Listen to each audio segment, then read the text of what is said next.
Have you wondered about Raindrop's family? Let's drop in on Papa Cloud and Junior Raindrop.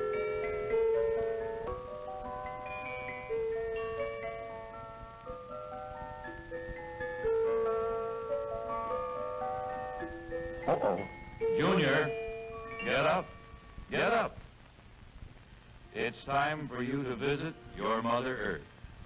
Oh, Pop. Let me stay here with you. Stop your pouting, and mind you, behave yourself. Get along now. Off with you.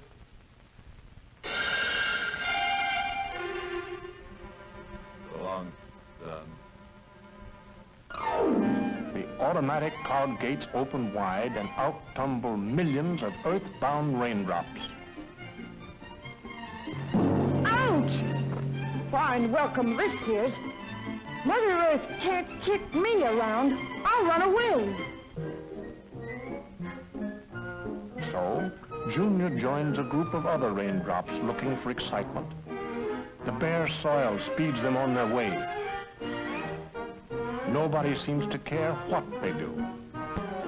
As he passes by, Junior hears some plants talking. Some are so sick from having too many cows and sheep chewing on them, it will take years to get well. Other plants are dying from the same cause.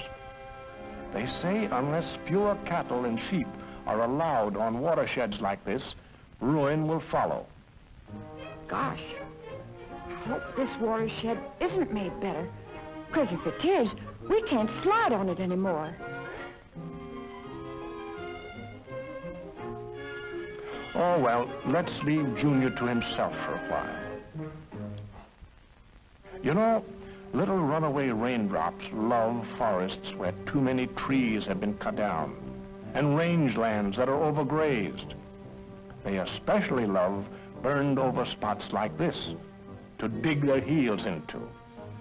These hoodlum raindrops leave a trail of erosion, wasting soil that is needed to grow plants for grazing cattle and sheep, and trees for timber, soil that is needed for growing food, soil needed to store some of that water. They choke streams, boiling water needed for our farms, our industries and homes. They leave silt in reservoirs, wasted work.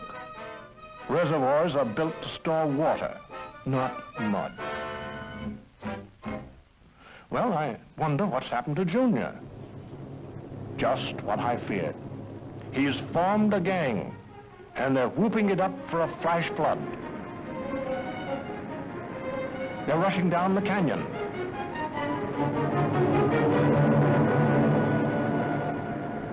They've made a wall of water 20 feet high. Look out!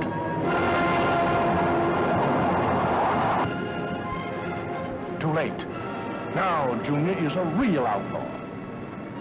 No longer satisfied with flash floods, the gang is planning bigger and wetter floods. Junior's getting dangerous. He's getting tougher and bolder every day. Now he's top gangster.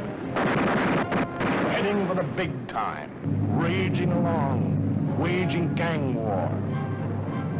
Robbing, destroying, killing.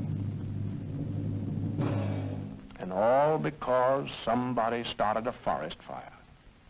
Somebody cut down too many trees. Somebody put too many cattle and sheep on this range. Well, sir, Pop Cloud is pretty disgusted with man's carelessness. He knows it isn't Mother Earth's fault. She just isn't getting cooperation from enough people in the USA. Everybody is affected by the way watersheds are managed, and everybody ought to do something about it. It's too bad Junior didn't know his watersheds and land on a good one. Junior and all the other raindrops could be useful if they're treated right. If they were welcomed on a cushion of plants, trees, grass, and leaves, they would seep slowly through the earth into springs, trickle into streams, keep house for the fish, and play with fishermen's lines. They would splash in lakes and pools and fill irrigation ditches with clear drinks for farm crops and orchards. In ever-increasing numbers, they would use their excess energy to supply power and light for people's needs. Supporting ships of commerce, the raindrops finally enter the ocean. Until more people cut only trees that can be spared without damaging the land, and plant seedlings as needed, improve the management of rangelands by allowing no more cattle and sheep than there's grass to feed, and reseed when necessary, until more people are careful not to start forest fires. We can't expect little raindrops to behave. So Pop Cloud has signaled the sun to bring Junior back. It's time to talk things over about how Earth folks, for their own good, should play fair with raindrops. Gosh, it's good to be back here with you, Pop. And I'm glad to have you home again with me, son.